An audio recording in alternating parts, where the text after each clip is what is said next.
What happens to us as we get older as gamers? It's a question that's always piqued my interest, especially these days. All my life, I've been a gamer. Ever since being old enough to hold a controller, and we called them paddles back then, I found myself hopping from game to game in an endless obsession to beat each one. I played every system. I completed all the Zeldas, the Final Fantasies, and the Marios.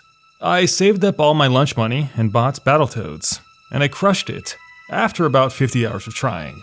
I played alone, online, with friends, and topped the leaderboards in hardcore Diablo 2. I owned a Dreamcast and even camped out overnight at my neighborhood Walmart for the PlayStation 2 launch. Gaming has always been such a huge part of my life, and because it stuck to me as I got older, I probably wouldn't know how to fill my free time without some form of game. I've always loved how games have the ability to excite me, make me emotional, challenge me, and transport me to strange and wonderful places. Worlds that are not even remotely possible inside the realms of our own realities. After all, we can't fly, shoot fireballs from our hands, or save the world from a multi-headed, fire-breathing dragon on Earth, can we? No, we can't, and that's what makes games so cool. But now that I'm in my early 30s, I feel some change coming on, and I have a much different perspective on gaming as a whole. And I'd be willing to bet similar gamers out there of my age might feel the same way. I woke up last week, I went to the gym, I went shopping, I came home, I cleaned, and for the first time in a while I didn't actually have the urge to play whatever game I had been playing that week. I instead turned on a copy of The Messenger.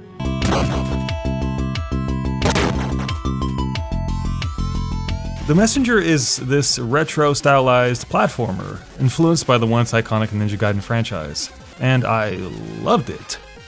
I've always had a hard time going back to old-style games, but over the next few days, I beat it in about 10 hours. The credits rolled down, I put down the paddle, but I was oddly satisfied. Ever since my late 20s, I've become increasingly picky. I might go so far as to say that I've become bored or slightly disinterested in where games are heading today. I figured it was temporary, that maybe life just got in the way, and that eventually I'd come back around, but I still haven't. I've been gravitating away from patty open world games. The progression trees that take 90 hours to get to the top, games that are just long because, and strangely enough, most online competitive video games. I guess my priorities have changed. I've got a lot of responsibility now, and as I get older, time just seems to speed up and every day it just flies by.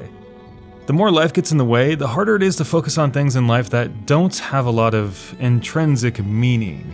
The older I get, the faster I move away from things that don't give me this kind of intrinsic happiness, like competing for the top of a digital leaderboard, for example, chasing a make-believe achievement, or playing a game that is inflated with content, just because that's a great marketable term that will make you sell more copies, if you're the game maker.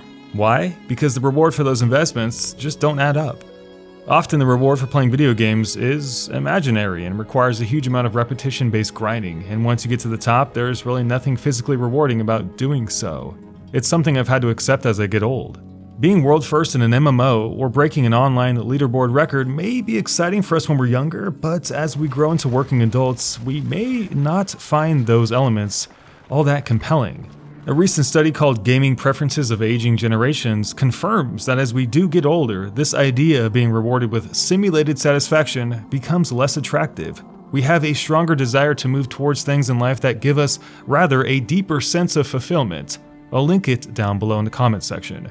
Is it because we're just getting older, or does it have to do with how games are made today? A study by Quantic Foundry concluded that as we get older, we tend to play less games and self-identify less with the word gamer. This coming from a study of almost 240,000 gamers. The study also showed that most of these gamers also show a change in preference away from social or competitive gaming experiences and towards playing alone, or playing a game that has a rewarding quality to it, like a puzzle game or a strategy game where one can exercise critical thinking instead. While this may have something to do with games' quality over time changing, it's most likely because priorities change. As we get older, we transition into the workforce, we may build a family, and take on more responsibility. Days seem to become more busy. Time shrinks up all around you, forcing you to choose what's most important to you. It becomes harder to justify spending time in certain games as we grow up and the core of what we value changes, especially ones that don't give us that deep-rooted sense of accomplishment and fulfillment. It's $50. I don't kiss and I don't do any weird shit. The games industry is always changing, and I find myself replacing certain games with others as I get older. I don't crave the competition-style nature of MOBAs or the first-person shooters as much anymore. Those games can be really time-sinky. I just don't feel compelled to be better than everyone else. I want to challenge myself instead. That's not a problem with the games in question, that's just me changing as an individual as I get older. You can never be too old to enjoy games. In fact, over 50% of adults over 50 years old do play games, but which ones you do play may change. You might find yourself like me, just tiring of the same, becoming less patient with grindy style games and steering away from competitive games too. Not because games are worse off today, but just because people grow up and we can't always hold the same sentiments for things as we did when we were younger.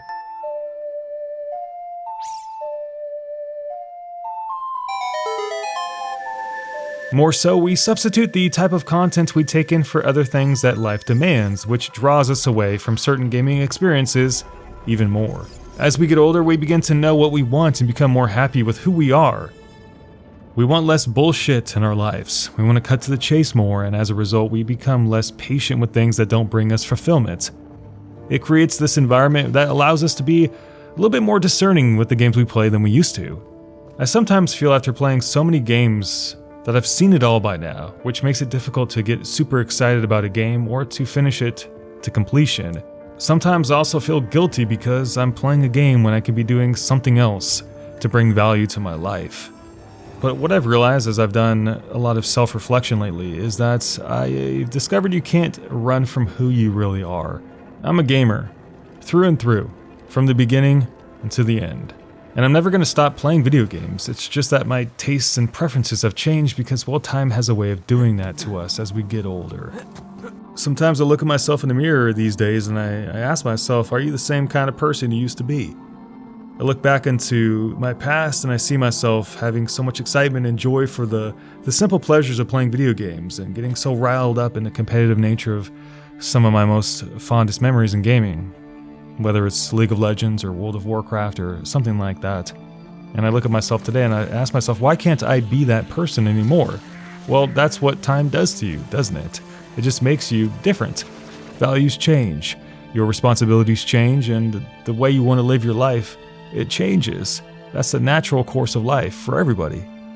So I always find it fascinating to look at statistics and studies of our preferences and values as gamers over the course of our life, and I try to reflect that in today's video. I know there's going to be outliers, and there's going to be people who play the same game until they die, and that is awesome. But not everyone is wired that way.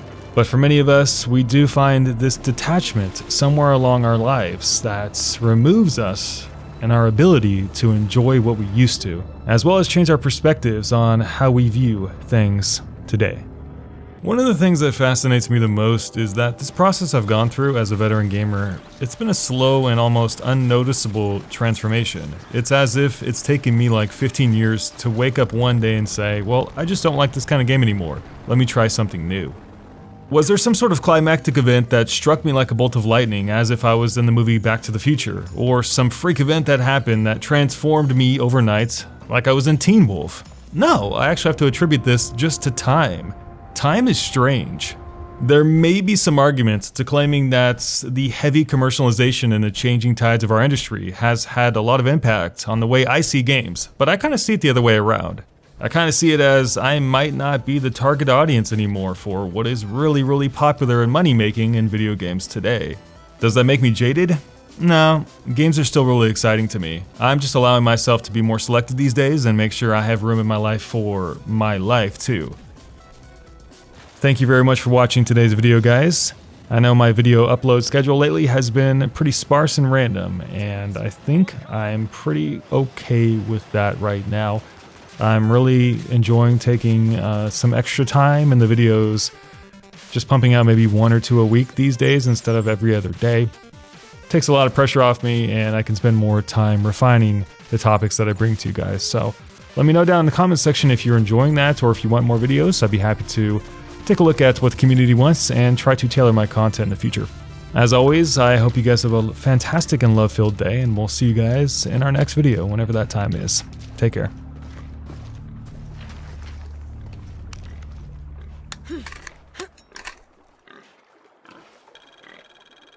Hand carved on one side. Broken on the other. Definitely part of something larger. It's almost familiar.